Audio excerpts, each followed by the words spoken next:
Welcome, everybody, to the Hunt Experience. I am Cody Gann. I am Chris Brewer. So today, we're going to start this thing off by talking about Red Osier Dogwood as a deer. What's the word, Chris? It's semi-attractant, I would say. But I say it's very attractive late season. so that's kind of, so what Chris is thinking about doing, actually he's already done, is go in and improve his place even more. I don't know if you've seen our videos on Camel Family Outdoors, but we had a project called the 40 Acre Project. Yep. And Chris has talked about it. We just want to improve it, right? Yeah, we're going to try new stuff, something new every year to see what works, what don't work. And since the 40 acre project, I've got a spare food plot that I'm not using that's been fertilized, lined for 15 plus years. That was your original food plot. The original food plot, yeah. Yep. So we're going to try different stuff on it, and Red Osier was my first go around. So you went in there and you sowed it in switchgrass, correct? Yep, it's been switch. Yep. Okay. Frost seeded and switch. So it's what was it? Probably 3/4 acre or something like that.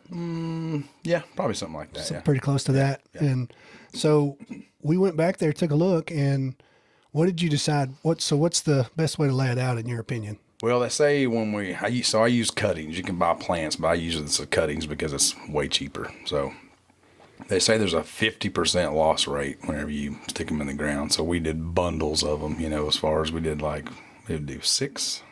I believe that's what it We was. did 6 of them. So basically we cut, you read about, you cut it at a 45-degree angle for more surface. And then I even skinned a little bit more off the other end just for rooting purposes. Helps the roots take off. Supposedly that helps the rooting process, but I mean, we'll see. As we was talking before, it's experiment.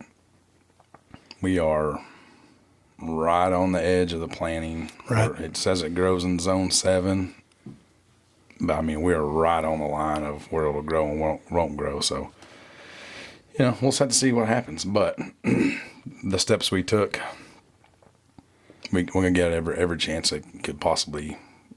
We used the growth hormone on it. We trimmed it. We put it, the right depth in the ground. We caged it all because I still got multiple does coming around there. So Yeah. if it does happen to put a green sprig, I don't think they'll just eat it. So we caged every single 55 plants. Right. Yeah. Like that. And that's the thing with you.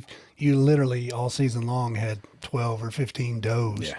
On your place, and Yep. you know as well as I do, anything you plant that they think they're going to like, Exactly. they would wipe it out. So Yeah. I think the caging it was definitely a good idea, and I kind of like how you did it in that you kind of used little pockets of them. Yeah. So the plan is, in my mind, if the switch comes up and does well year 2, year 3, I'm actually going there and, kind of mow it down around those areas. So that Red Osier Dogwood, there'll be like little browsing pockets. So it's going to add thickness, browse, cover, probably bedding on the outside of it.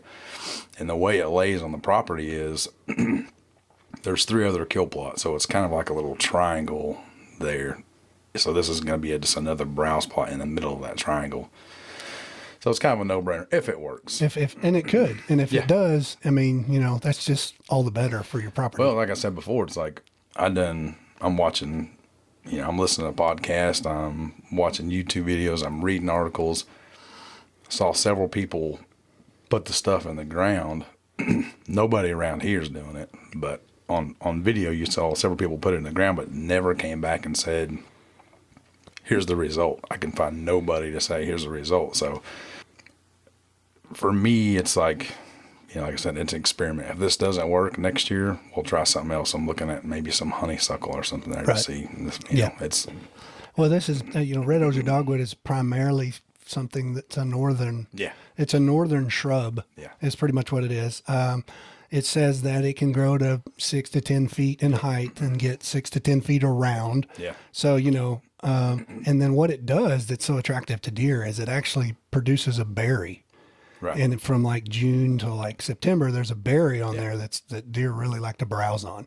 And then, also during the spring, it is a flowering shrub. Yeah. So It's pretty cool looking too when you see yeah. pictures of them full grown. yeah, and you know it's the only thing that'll be in the woods. It's like solid red. Yeah. It's kind That'd of be cool. I mean, everything you look at, they call it basically deer candy because they say even like if you try it yourself, like take a bite of the bark, it has like a sweet appley flavor. Oh, well. I didn't do that, but You didn't eat one of them? no, I didn't try. I didn't try it, but Well, so and I hear too that I have read a few things that says it can be invasive Yeah. a little bit, and Yeah. it spreads. Yeah. Well, it spreads by birds, right? Is Right. that kind of Yeah. how it spreads, or deer too? birds eat the berries, and then once they do their business, and that's more seeds on the ground. So, yeah. So the invasive part of it, for me, where I'm at, it doesn't really matter Right. inside there. If it's a big thicket full that the deer can eat, that's great. Number two, if you can get one to grow, now you have an endless supply of them. You just take the cuttings, replant them, Right. and they say about year 3, year 4, you want to go in there with, if your brush hog goes up high enough, or a chainsaw, or a weed eater with a blade on it, and you basically just prune it back to like 2 feet, and then it starts all over again. 'Cause All new after growth. a while, the edible stuff gets up too high, so Right. the deer won't be able to eat it. So Gotcha. And so once we got your old food plot done, you decided we needed to go down to what you call your lower plot, right? yeah.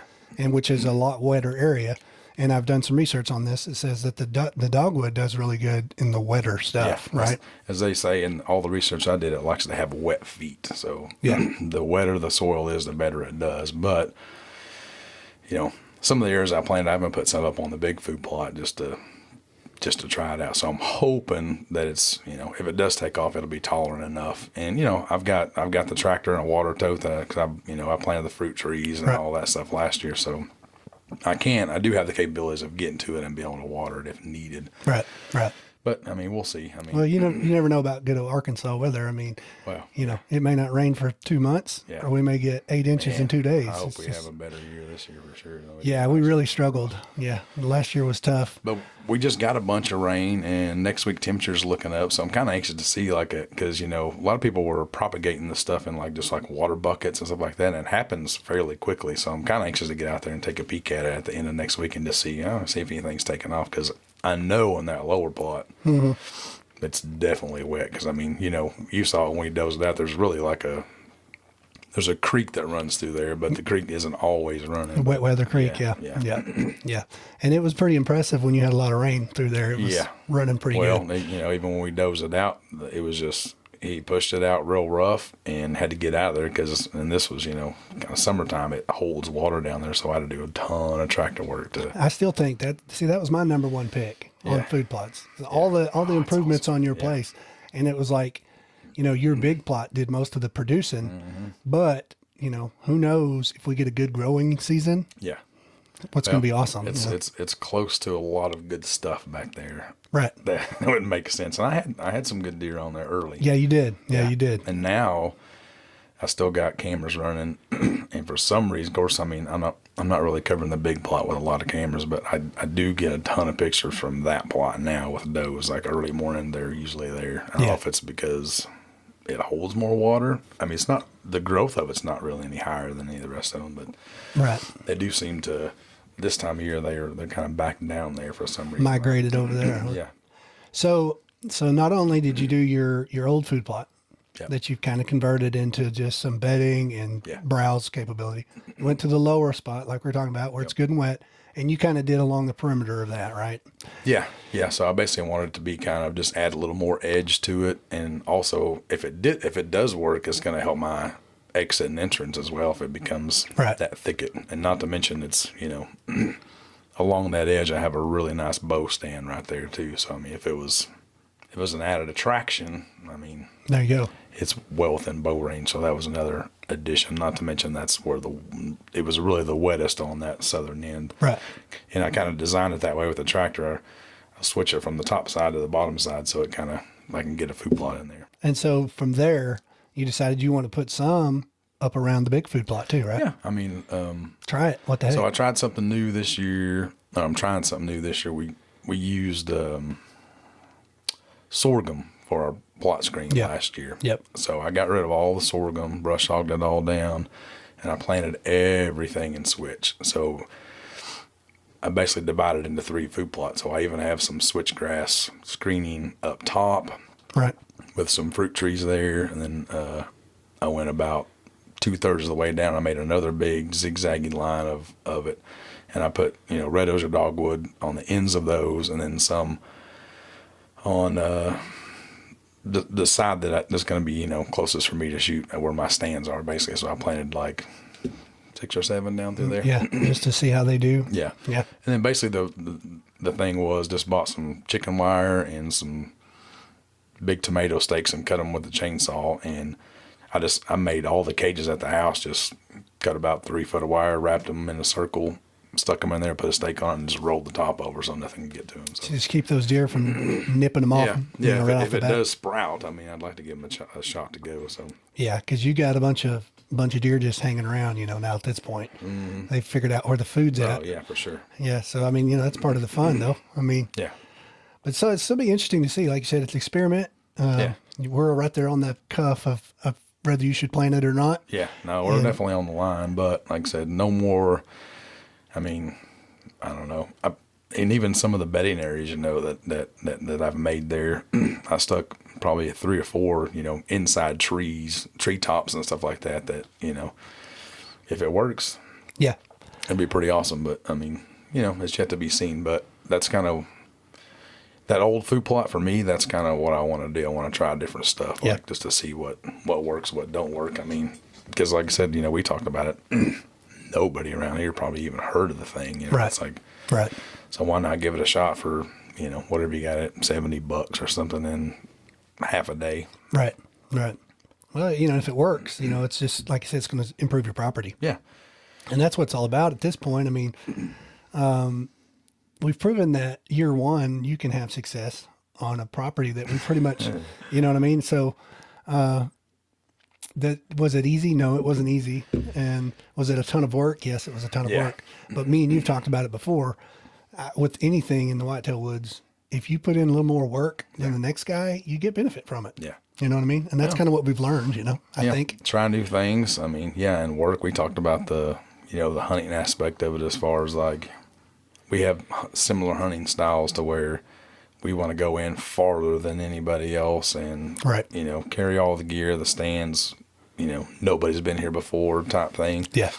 And it kind of relates the same thing to, private property in your own little food plot area. It's like work harder, try new things. Mm-hmm. What we did last year, like I was telling my wife this, like this year should be a breeze, compared to what we did last year. And I was out there every day, like trails, trimming, planting, tilling, like exactly. It was a project, so now we can kind of play around and see, change stuff up. I mean, I'm hoping the switchgrass comes pretty good this year. Yep. Tried a different type of seed this year. So the plot screen, I wasn't super excited about. It didn't really do what I wanted it to do. Yeah. But I wanted like a quick fix, and that's why we decided to go with that. But drought pretty much got it. Weather pending, I'm not saying it was a bad product. It just didn't do so. But I didn't want to wait the 3 years for the switchgrass to come in, so it's like, let's put up this stuff and see what happens. But now I'm pretty much sold out to the switchgrass side of it. And just sticking it out. I'm gonna keep trying it till I get it to come up and get it going. Well, you got a good stand year one. My place here, I've planted it for years, and my first year, for the most part, never looked like yours. Yeah. So I'm excited for you because I think year two, you're really going to have a stand of it. Yeah. And some spots for sure. Yeah, there's some definitely promising spots, and then like I said, where I took out all that plot screen stuff, it's there's no reason why it shouldn't grow down there. I mean, it's gonna get full sun. Right. It stays, it's on the lower side. It's on the big side of the teardrop, which is the lower side. So it, if we get any kind of rain, precipitation at all, that can help it out. It should be golden. And just to summarize that whole setup is what we've learned, and this will be another topic for another day, but access, how huge access is, and that's changed completely how I hunt. Yeah. I've learned a lot from that. But getting kind of back to the subject of the Red Osier Dogwood. Yeah. So if it works and it becomes an attractant to deer, Yeah. it becomes something that thickens up your woods. Yep. You know, it was worth trying. Oh, for sure. Yeah. Yeah, I I mean- mean, so it's like we talked about, right? Nobody else has it. Yeah. So if it actually works, how does that change my property? you Right. know? Right. Well, seeing me and you, the thing that's funny is if it works on your place, guess who's planting it next? Yeah. Oh, yeah. It's yeah. coming over here. Yeah, for sure. Well, and the good thing about it is it's like we said, it's a renewable resource. If you can get one plant to go, now you just take clippings off of it. Once it gets Yeah. of age. But, Keeping establishing it. So, and I think it will. Talking of access, it's going to help my access on some of those areas exactly. because it's going to block, especially on that lower side. right. Right. I mean, for us, it's all about daytime bucks on their Yeah. feet. So whatever we can do on our properties yeah. to make that happen. Yeah. And which, we talk about all the time, what could we do more, next year? I think my setup, speaking just directly about my place alone, it worked pretty good. And the only thing I can really do now is like more attractant and more cover. Yeah. And this kind of does both. So that's why I was like, man, I'm going to try it and just Yeah. see Yep. what happens because you learn as you go, but if we never try this, we won't know Right. if Right. it works or not. So Exactly. I'm going to Exactly. give it its best shot and try to, what we did, the research I did, I knew it was a borderline attractant, Right. but I was like, I want to check it out. So it's exciting because if it takes off, I mean, like I said, deer around here have probably never Right, seen it, exactly. tried it, browsed on it, nothing. So I mean, Yeah. it could be, as effective as a food plot, Right, right. And it's right in the middle of 3 other kill plots that Right. are going through there. They were already pretty tracked up in corridors, kind of running around through there. There's bedding to the south of it, so I think it could be deadly, but Yeah. it's a big if because we just don't know until Yeah. we start checking up on You know, it. Arkansas weather's going Yeah. to let it happen or Yeah. not. Yeah. It's kind of like my, just for an example, like my miscanthus planting. Yeah. Everybody's talking about how it's going to make a wall in 2 years, and not so Yeah. much in Arkansas with a drought. But I mean, You know, it's worth a try. Yeah. It's worth a try. Well, I think weather. Mm-hmm. It's been giving us some raw hands here the last few plantings, but Yeah. it's even like the tree thing. Me putting all those trees in there. It was like I was like every 2 days just having to go out there and do the process. And I lost one, Right. so I have to replant this year. But the other ones they're starting to bud out right now. It's the I don't know if we're in spring or not. If you can tell by my voice, the spring green up has kind of gotten to me a little bit. But Yeah. some of those trees out there, they've already got buds on them. So Yeah. No, it's typical Arkansas, man. Yeah. We might be freezing tomorrow yeah. and 75 today, Yeah. so. So I'm hoping year 2. This will be year 2 on those fruit trees. So Yeah. I always heard year 3 they may actually like put off some fruit. So that's pretty exciting in itself. Oh, yeah. No, so you think about all the improvements on your property. Yeah. And you think about the fact that year 2, year 3, it just gets better and better and better. You get The thicker. cover, yeah. Cover gets better. Your switch gets up. Yeah. Your fruit trees come in. Oh, I know. So you're just going to you'll have to be booking hunts before Yeah. long. Yeah. And so we might do a giveaway or something. Yeah, some kind of big giveaway. But yeah, super cool. So that was something that you had come to me and said, you know what, I'm going to do this. I did Yeah. some research Yeah. and I looked into it too. It looks like it. I mean, if it works, Yeah. if it holds up, it's going to be cool. If it works, it'll be really cool. And I can go back to the location that we planted it in. So we did 5 different, pods, basically, call them with 6 in it. But that area that we planted in, that old food plot, I can relate that back to the 40-acre project because that food plot taught me so much about access and Yes. deer hunting. So Yes. I put that thing in, I don't know, 15 years ago, maybe longer, but, the year before last, I kept on, getting busted going in, getting busted going out. And, it's like, and I had some success on that thing, it didn't make me successful while I was there until I started like really thinking about how my property laid out. So having that food plot in the wrong spot, made me successful. I think it's going to change. Well, it has changed everything. Right.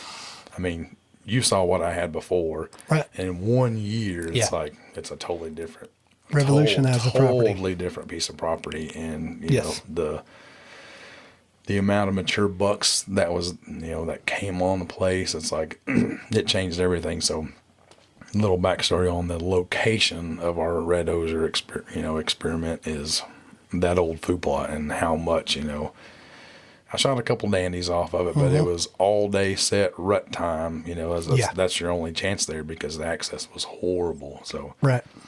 now I don't hunt over it anymore, but if that Red Osier Dogwood comes in and it's a giant browse plot, you know what I mean? It's like, it's going to affect the other food plots all Sure. around it, for sure. Sure. You got the bedding area above it that's touching it practically. Yeah.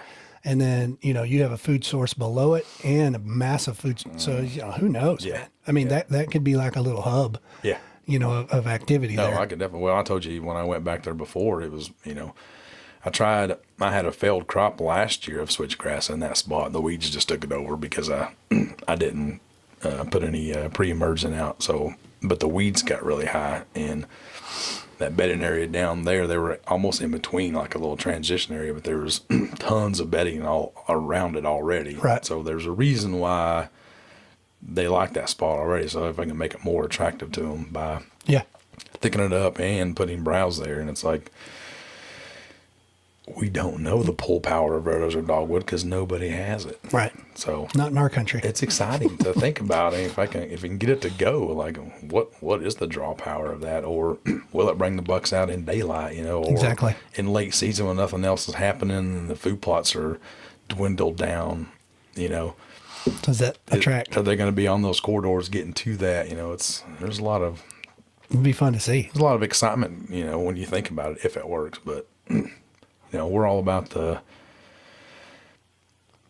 let's try new stuff. Yep. How can we make it better? And it's like we're kind of, it's basically all we talk about. We're about that life. Yeah. That's we want to figure out whatever is going to make our place the best it can be. Yeah. And we're going to take the steps. Oh, yeah. And put in the work. It's like you said. I mean, when we started your 40-acre project, we started in February. Yeah. And literally, it was hunting season, and still we're finishing up on the place. Yeah. Well, so that's a whole other aspect, right? It's like I didn't get to hunt early season. Oh, yeah. I know. So this, Your place could be gangbusters to me. Next year could be Even better. Yeah, it could be pretty good because I was still on my place pretty much every evening doing something way past the bow opener. So Yeah. Yeah. we maybe opened up to a lot more action getting in there early. Especially if the weather. If we can get a good planting season. Yes. On both of our places. Gosh, what can we? No, we need a decent fall. Yeah. We haven't had a decent fall in 2 years. No. We've literally had, especially last year, it was a drought. Really, just bad year for it. Oh yeah. We had this really short growing window for our plots. And, it's just part of the fun. Yeah, we got green, but I mean, Short green. not by much. It was kind of like a putting green, Yeah. instead of like the big Golf lush course. plots we're kind of used to putting out. But Exactly. And so it's kind of changed gears. So me and you have kind of got together and decided that we're going to offer resources to people in that we may take a look at their properties for them. Yeah. And what did we call that, Chris? Do you remember what the name of it is? Whitetail Property Management. That's it. We've got a Facebook page. You can find us there. Right. So yeah, we can come out to your property, which we've done. We've done one already. Yeah. And come up with a plan, or we can get good aerial shots. We'd obviously rather be on the property just because there's a lot of variables. Sure. Hunting pressure, so on and so forth. I could go on forever about that, but we can also get a good aerial photo and draw out a plan for that. Here's what we think you should do on what we can see by the aerial photo, the topography of it, Right. the property lines, so on and so forth. So And we think over the years, between the two of us, I started my first plot, I think in 2000. You come in there like 5-6 years later, whatever Yeah. it was.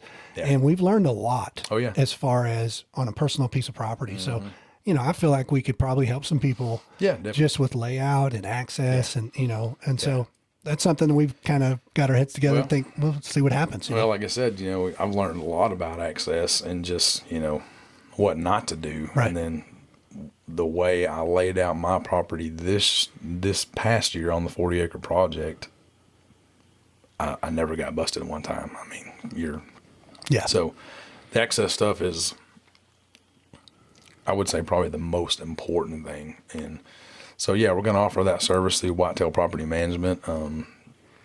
We've got a Facebook with phone numbers on there and all that stuff. So if anybody's interested in that service, now's the time to get started for sure. Yeah. Yeah. Yeah. Because take a look at the property and see what could be done.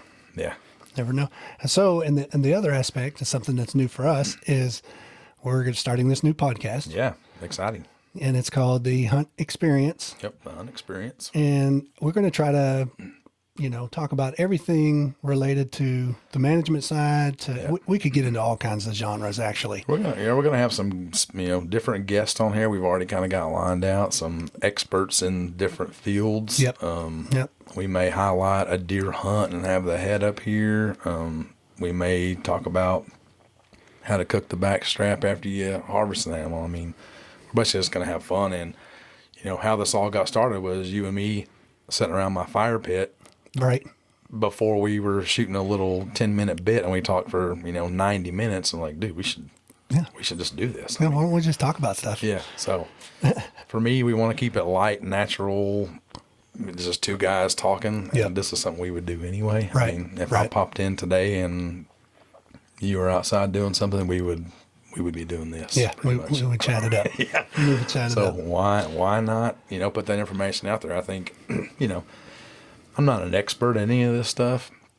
It's like the Red Osier Dogwood, it's like, I'm going to try it. Mm-hmm. And then if it works, and the good thing about it is for me, I want to come back and say, here's the results. Right. Because I couldn't find that anywhere. Exactly. It's like, so there's things that you and I know, and there's things that you and I don't know, but a lot of it you can't find anywhere. So if we can fill that gap a little bit, Yeah. and give, we're going to have fun. We have some people up here talking, and hopefully somebody can learn a little bit of something. So, We'll see, man. I'm excited. I think Yeah. it's going to be fun. Like I said. yeah, it's already been fun. I mean, even just talking about it and thinking about it, and Oh yeah.